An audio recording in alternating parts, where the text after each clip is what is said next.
નમસ્કાર, સમાચારોમાં હું છું આપની સાથે હિરલ મહેતા।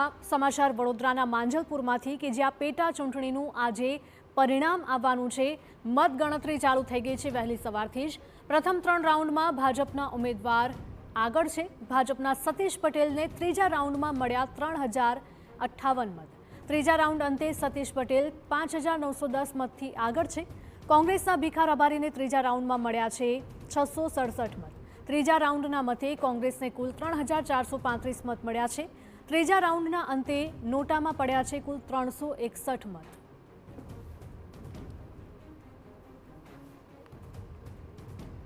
તો વડોદરાની માંજલપુર વિધાનસભાની પેટા ચૂંટણીનું આજે પરિણામ આવવાનું છે। સવારથી જ મતગણતરી ચાલુ થઈ ગઈ છે અને પ્રથમ 3 રાઉન્ડમાં ભાજપના ઉમેદવાર આગળ છે। ભાજપના સતીશ પટેલને ત્રીજા રાઉન્ડમાં મળ્યા છે 3058 મત। ત્રીજા રાઉન્ડના અંતે સતીશ પટેલ 5910 મતોથી આગળ છે। તો કોંગ્રેસના ભીખા રબારીને ત્રીજા રાઉન્ડમાં મળ્યા છે 667 મત। ત્રીજા રાઉન્ડના અંતે કોંગ્રેસને કુલ 3435 મત મળ્યા। ત્રીજા રાઉન્ડના અંતે નોટામાં પડ્યા કુલ 361 મત।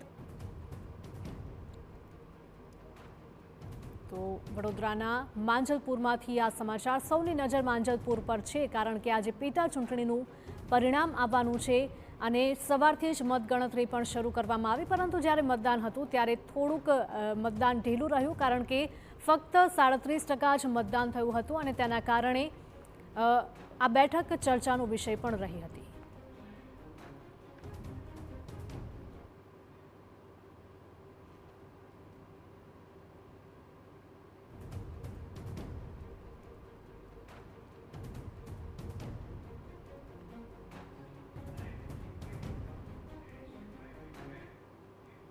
તો અમારા સંવાદદાતા અંજલિ જોડાયા છે વધુ અપડેટ સાથે। અંજલિ, માંજલપુર વિધાનસભા પેટા ચૂંટણીનું આજે પરિણામ છે અને પ્રથમ 3 રાઉન્ડ ક્લિયર થઈ ગયા છે, જેમાં સ્પષ્ટપણે જોઈ શકાય છે ભાજપના ઉમેદવાર આગળ છે। શું વધુ અપડેટ?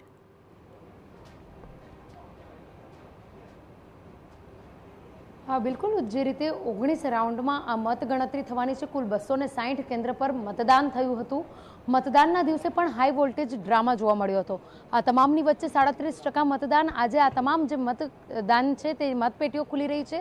હાલ 4 રાઉન્ડ પૂર્ણ થયા છે। ચોથા રાઉન્ડના અંતે પણ ભાજપના ઉમેદવાર આગળ જોવા મળ્યા છે।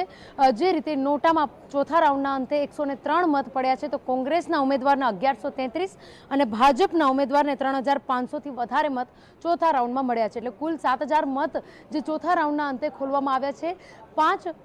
જે અત્યાર સુધી 5 વખત જે કાઉન્ટિંગ કરવામાં આવ્યું છે, જે પ્રકારે તમામ જે બંને ઉમેદવાર છે, બંને ઉમેદવારો વચ્ચે જે પ્રકારનું સીધી ટક્કર છે, ભાજપ અને કોંગ્રેસના ઉમેદવાર વચ્ચેની જે ટક્કર છે તેને સીધી રીતે જોવામાં આવી રહી હતી કારણ કે ભાજપના ઉમેદવાર કે જેઓ અગાઉ સ્થાયી સમિતિના અધ્યક્ષ રહી ચૂક્યા છે, તો કોંગ્રેસના જે ઉમેદવાર છે ભીખાભાઈ રબારી કે જેઓ પૂર્વ કેબિનેટ મંત્રી તરીકે પણ રહી ચૂક્યા છે, 30 વર્ષ બાદ કોંગ્રેસ પાર્ટીએ તેઓને ટિકિટ આપી હતી અને તેઓ મેદાન પર ઉતર્યા હતા।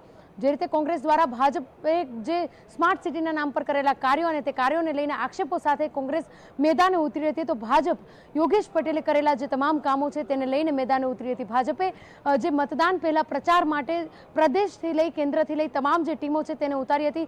શહેરના તમામ ધારાસભ્યો, જિલ્લાના ધારાસભ્યો, જિલ્લાના તમામ જે કાર્યકર્તાઓ છે, શહેરના તમામ કાર્યકર્તાઓ, તમામ લોકોને એક બૂથની જવાબદારી આપી હતી। તેવાની વચ્ચે કોંગ્રેસ તરફથી જે કાર્યકર્તાઓ હતા તે કાર્યકરો પણ ભાજપના જે કામો થયેલા છે તેના વિરોધમાં અથવા તો પોતે કયા રીતે મેનિફેસ્ટો આપી અને તમામ જે કામગીરી પૂર્ણ કરવાના વાયદાઓ સાથે કોંગ્રેસ પણ મેદાને ઉતરી હતી।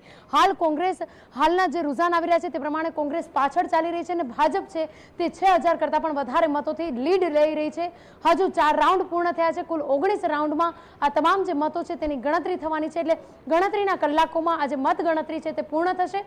હાલનું જે રુઝાન છે તે ભાજપ તરફી જોવા મળી રહ્યું છે, પરંતુ જો આવનારા જે રાઉન્ડ ખુલે તેની અંદર નગરોમાંથી જો કોંગ્રેસને મત મળ્યા હોય તો કદાચ જે પરિણામ છે તે ફરી પણ શકે છે, પરંતુ હાલનું જે પ્રકારનું રુઝાન જોવા મળી રહ્યું છે તેમાં ભાજપની લીડ આગળ જોવા મળી રહી છે।